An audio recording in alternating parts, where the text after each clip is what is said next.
bilang bahagi ng pagpapalakas sa kakayahan ng kapulisan sa paggamit ng makabagong teknolohiya. Isinagawa ng Regional Mobile Force Battalion 1 ang drone lecture at simulation exercise upang mas mapahusay ang kanilang aerial surveillance operations. Yan ang balitang hatid ni Police Corporal Joanna Marie de los Santos.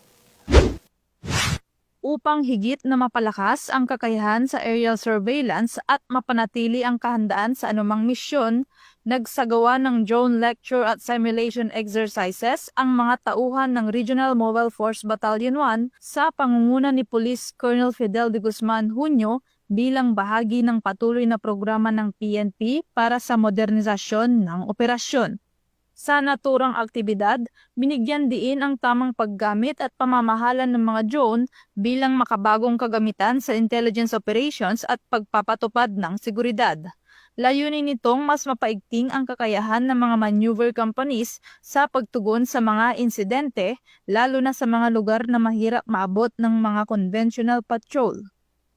Kabilang sa mga pangunahing bahagi ng pagsasanay ang tamang pag-operate ng drone, aerial navigation at surveillance techniques. Ang simulation exercises ay nagbigay daan upang mahasa ang kakayahan ng mga tauhan ng RMF-1 sa aktwal na sitwasyon. Inaasahang makatutulong din ito upang mas mapabilis at maging mas epektibo ang pagresponde sa mga operasyon sa iba't ibang bahagi ng probinsya.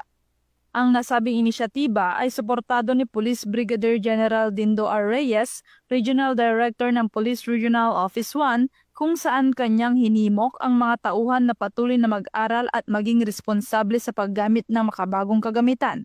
Ayon sa kanya, ang modernisasyon at kasanayan ay mahalagang hakbang tungo sa mas ligtas at mas organisadong komunidad.